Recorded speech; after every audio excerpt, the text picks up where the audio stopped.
patient to the police department. And the patient, or this person was gone almost 30 minutes, and our resources were taxed, and we were going to have to call in the sheriff's department, search and rescue, to look for this individual.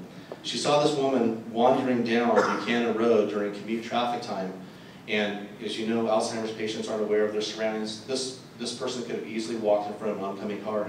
She stopped, held the individual for us, and contacted us, and we were able to return the Alzheimer's patient back home, which was wonderful.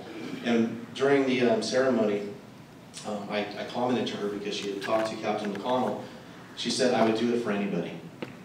And that just goes to tell you the type of people we have in our community that are out there looking out for people when the police department are tasked with other duties. So we recognize her with very positive. One thing I didn't know, my father brought it to my attention. She's actually my father's nurse. My father's going through some cancer treatment, but because she respects HIPAA so much, she decided not to tell me. So I'm going to have to contact her.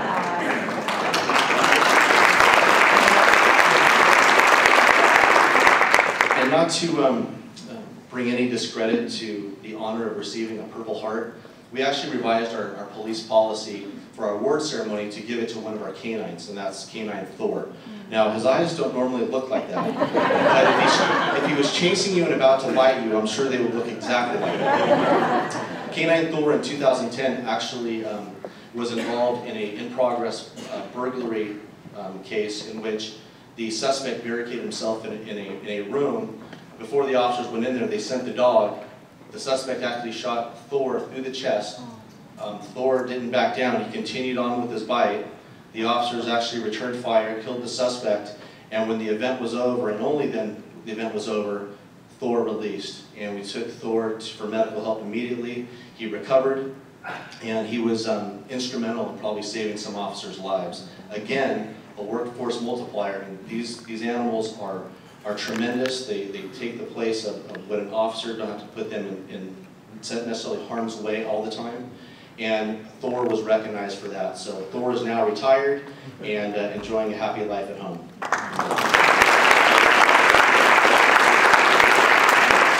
The last award that I had a hard time at the time talking about, this is Ryan Seeley. And he was a military veteran, 26 years old, who actually saved a 4-year-old girl's life in Shape.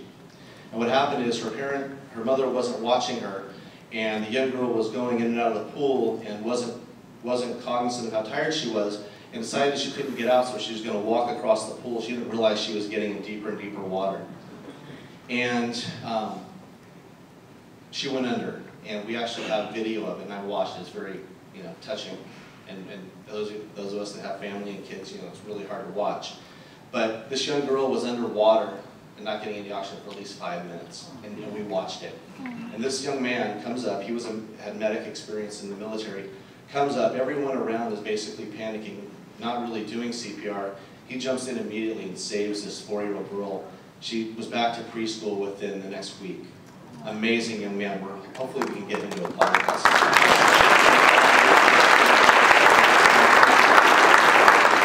The day after this ceremony, I had the opportunity to be a guest speaker at the Antioch Golf Course, where U.S. Attorney Northern District for California, Melinda Haig, came to speak about bullying in our community. And if you think about the caliber of that individual coming to the city of Antioch and speaking, we must be doing something right. And she actually reaffirmed that. During the course of the presentation, she noted that the city of Antioch in California were one of 3 cities with best practices the way we are dealing with youth issues involving crime in our community, and one of 5 in the country. And one of the things she said that really struck me, and she was a very wonderful speaker, and it was an awesome experience, probably one of my most memorable as the police chief, is she said, Antioch is ahead of the curve. And she's worked all over the nation. And for this attorney to say something like that really gave a lot of credence to what we're doing here in our city. And I think it's wonderful, and I think, again, that's one of our successes that we need to celebrate.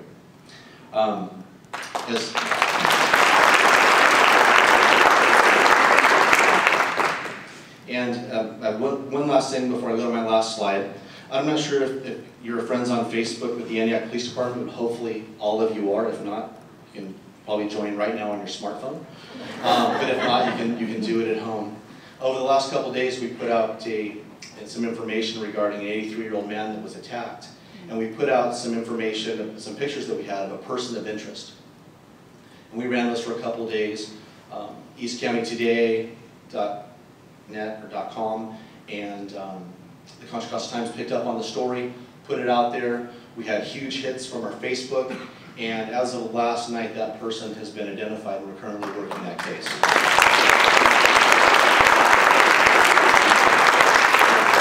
And that goes to show you the value of social media, but more importantly, it goes to talk about the caliber of people in this community where people are scared that they're going to get caught and reported by someone else. They decide they're going to turn themselves in, and that's what happened. So we're going to continue on with that investigation. As more happens with that, we will put it out on our Facebook. And again, because I am amongst friends and family, I wanted to end on a slide to let you know that we're not necessarily the happiest place on earth, but we're getting there. And that was a picture of my vacation last week with my family.